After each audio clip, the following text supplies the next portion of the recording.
It's really with a great sense of reverence and awe that I have a chance to look back at my life and talk about some of the significant moments that helped me become a priest. I'm 13 years a priest at this point, and I'm so grateful for the first person who invited me in my high school years to stop by a youth group.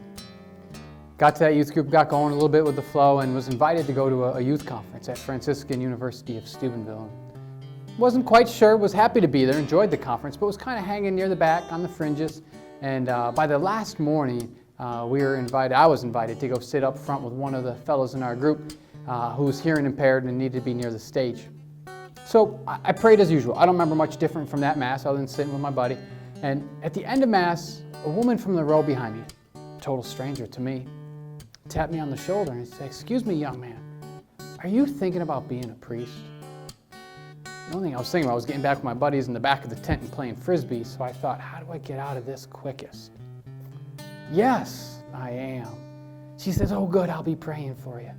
So I made a beeline for the back of that tent and said, "Guys, this place is crazy. They asking you about being a priest?" Well, the guy said, No, no one asked us." "Oh, yeah, I was just wondering." "Oh, all right, good."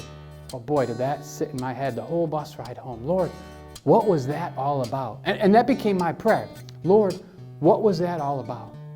There I was in my sophomore year of high school, bus ride home, asking God why someone tapped me on the shoulder and asked me to think about priesthood. And when I asked God in that prayer, I realized, for the second, with my eyes shut, I could see myself as a priest. There I was in my home parish, kind of holding up a chalice, and I thought, oh man, careful what you ask God, He might show you.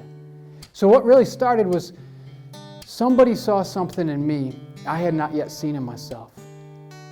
But what began was a growing comfort in possibly that could be me. So by the end of high school, I actually visited the college seminary. It's an option for us here in the Diocese of Syracuse. But I knew something early on that, boy, these guys, they seem so confident and all in with it and just not quite there yet.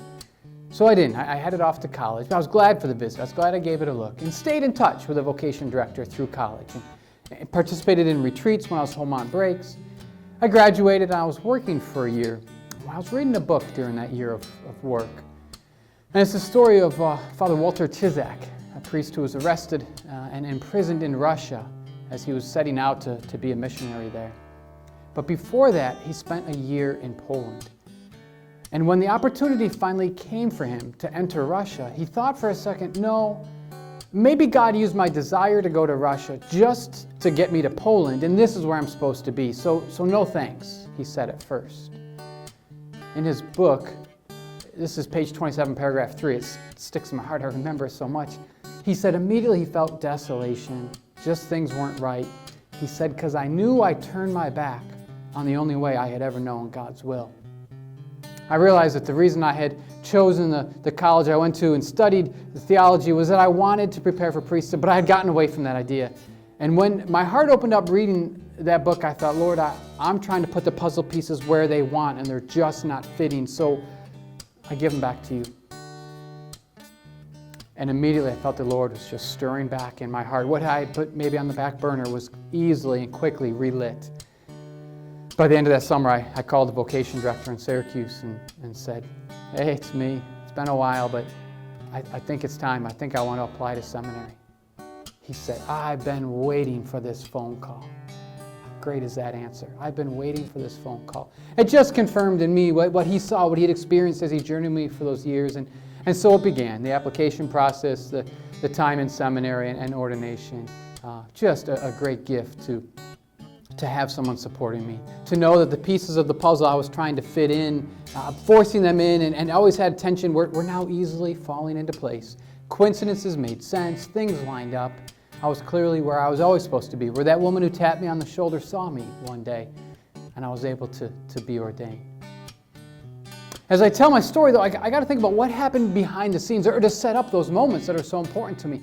And the first is the youth minister who visited my school and said, who wants to come to youth group? And I wasn't even interested until I heard there was donuts and hot chocolate. Thank God for that person who stuck their neck out and asked me to be a part of it. To my friends who said, well, we'll go with you. Let's all go together. Nobody wants to go alone for the first time to a youth group. I had friends who were willing to walk with me and give this faith a chance. The saints ahead of us or maybe a future saint like Father Walter Chizak, who were missionaries and wrote down their life story so we could learn from them. For the confidence of a stranger to tap someone on the shoulder and say, have you ever considered? And who knows how many prayers among family members and parishioners and people I've never even met, just praying for me along the way. So what allows a young person to say, I think I'm being called to be a priest. Maybe I should take these steps. And then it starts to just go in the right direction. Are so many small things behind the scenes. And I'm grateful. So with a grateful heart to those who have accompanied me, I'm grateful. And I thank you and I pray for you. Anyone who might be watching this video now, I want you to just take advantage of some of those simple steps that are in front of you. Be a part of a youth group. When I got back from that youth conference that sophomore year, I was invited to maybe consider going to Mass during the week, not just on Sunday. I used to pedal my bike over to daily Mass, and think about all the women there in the 6:45 in the morning. Oh, he's so cute. Look at this guy going to Mass. Thank God they were praying for me. Go to Mass. Go to Mass more than just on a Sunday if it's in your heart. The Eucharist is just going to strengthen you to really be secure in that calling. Stay in touch with vocation directors. The whole vocation team is here to help you in the Diocese of Syracuse. It's such a joy to help a young person trying to figure out where they're supposed to be. We see our own stories echoed. We're happy to walk with you and share with you some of the things that we've learned as well. Most of all is just that openness to the Holy Spirit, to let the pieces of the puzzle fall where they were supposed to be, where they were always supposed to be, and let God lead you exactly to where you're supposed to be. I'll be praying for you. Please keep me in your prayers. I'm Father Joe O'Connor, and that's my vocation story.